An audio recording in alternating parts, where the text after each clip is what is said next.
estava faltando, o que está faltando mesmo ao Vasco, né, nesses últimos 5 jogos, é futebol. É vontade, é disposição. Eu acho que é o contrário. Os jogadores estão tão felizes, tão satisfeitos, que eles se permitem, tanto faz quanto tanto fez, ganhar ou perder. Ganhando dinheiro pra cacete, que tem que enxergar isso, Alan Sérgio. Desculpa, não sou eu. Eu não vi isso aí. Até porque eu acho que o Cuesta foi uma grande contratação. Vocês viram o que o Edmundo falou hoje?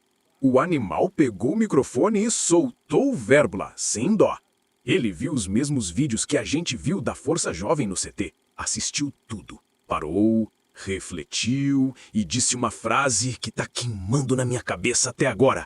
Eu bato palma de pé pra Força Jovem. Foi pacífico, foi educado, mas foi firme pra caramba. E sabe por quê? Porque quem tinha que cobrar não estava cobrando. Nem diretoria, nem comissão técnica. A torcida teve que fazer o papel que era dos caras de terno. Ele falou que o elenco tá acomodado, que pede aumento, ganha, pede amigo, trazem, ameaça sair e abre o cofre. E depois entra em campo achando que só não cair já tá bom. Edmundo lembrou até da própria carreira. Eu já quis sair do Vasco, me arrependi amargamente. Porque fora daqui, você descobre que não existe torcida igual. E mandou a real. O Vasco é o melhor lugar do mundo para jogar futebol. E esses caras estão tratando como se fosse qualquer clube. E o recado final dele foi pesadíssimo. Tomara que essa cobrança da Força Jovem faça os jogadores se sentirem vergonha na cara e já na sexta, contra o Inter, a gente veja um Vasco com raiva de perder, com fome de vitória, porque o torcedor merece. Então, segura aí, porque agora eu vou te mostrar tudo que o Edmundo falou. Eu nunca mais vou me esquecer do que disse o William, o mestre William, para mim, no dia 26 de janeiro de 1992, subindo o túnel ali, as escadas do Pacaembu. A gente se reuniu para entrar em campo, estreia do Campeonato Brasileiro de 1992, e a minha estreia como profissional no time principal. E ele falou, me abraçou, ele falou, olha, você não precisa fazer nada de diferente do que você já fez, do que te trouxe até aqui, a essa grande oportunidade que você vai ter na vida. Mas o futebol, nem sempre você vai jogar o seu melhor futebol. Se hoje for um dia desses que você não vai jogar o seu melhor futebol, foram com outras palavras, foi até mais curto.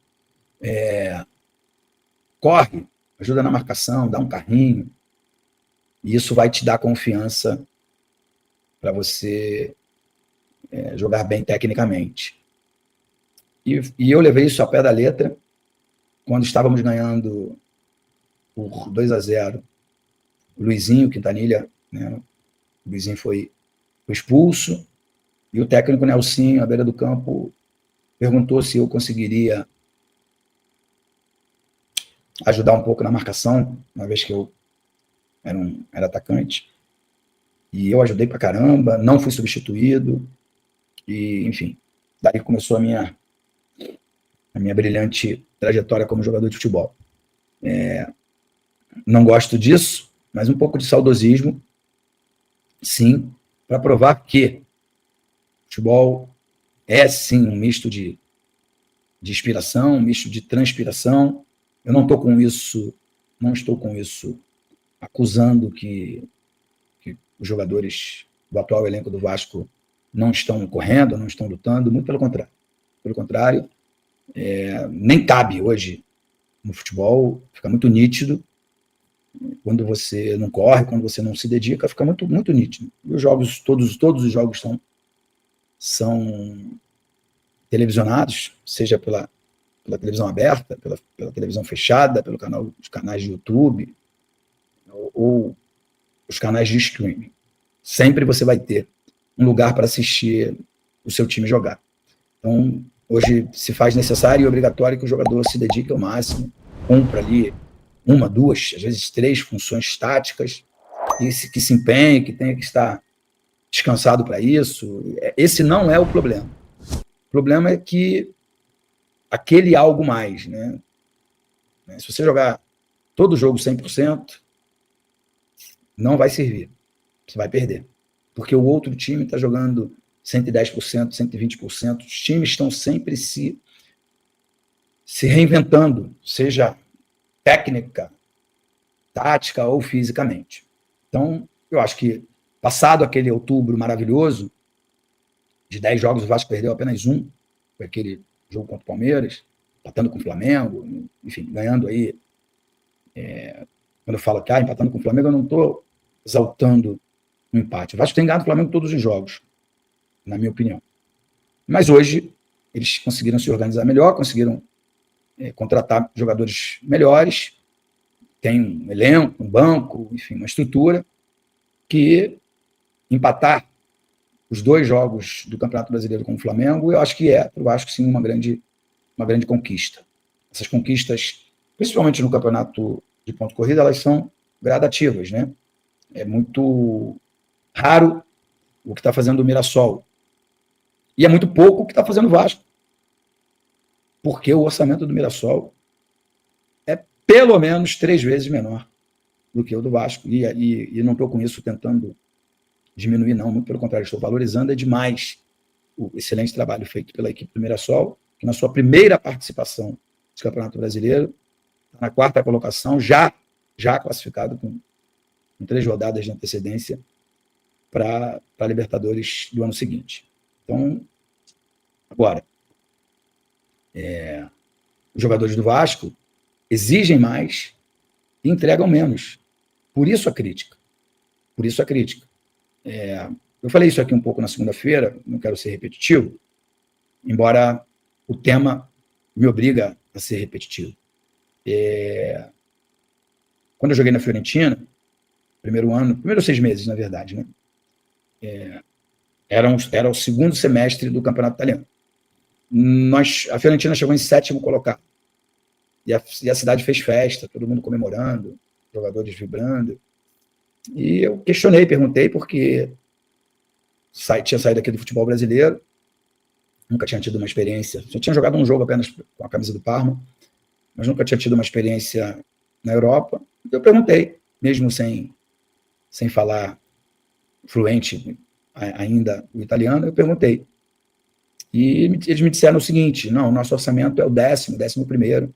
Então, a cobrança aqui no clube é que a gente chegasse em 11º. Como nós chegamos em 7º e nos classificamos para a Copa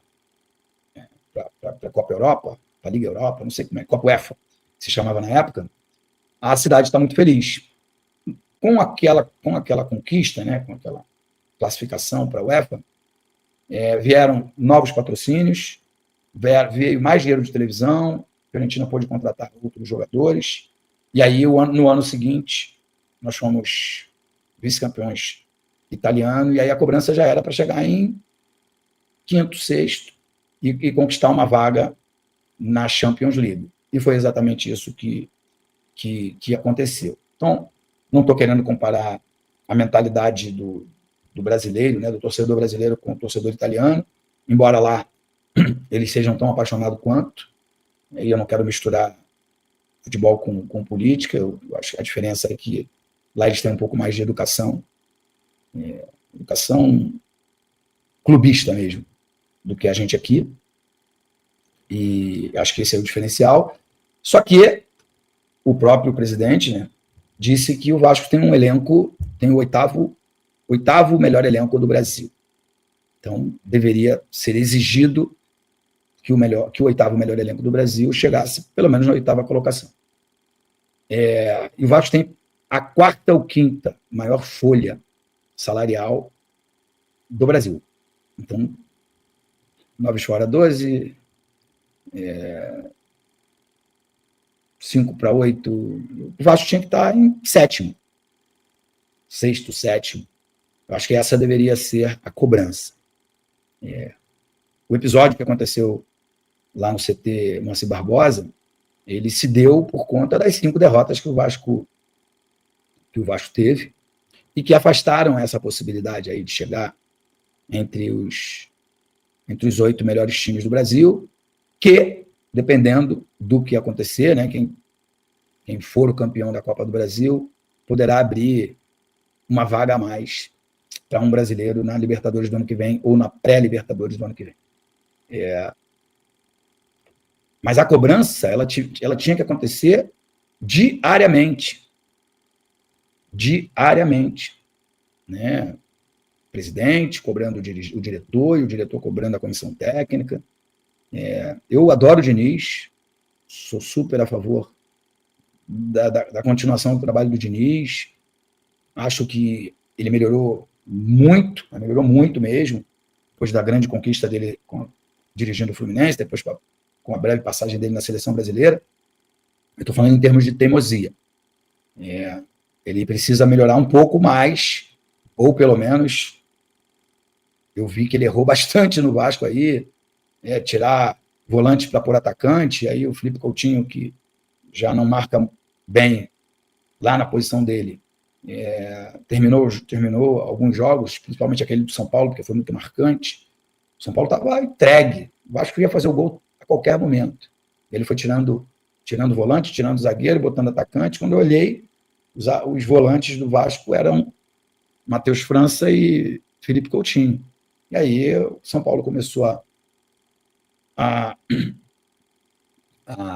roubar a bola e sair em velocidade no contra-ataque e conseguir, até que conseguiu o segundo gol. Se você também bateu palma porque a Força Jovem fez, se você também tá puto com essa acomodação dentro de campo, se você acredita que sexta-feira o Vasco vai entrar diferente em São Januário, deixa o like agora para esse vídeo subir e chegar em todo vascaíno que precisa ouvir essa real. Se inscreve no Vasco On e ativa o sininho, porque aqui é todo dia conteúdo pesado, sem mimimi, só verdade e paixão por esse manto.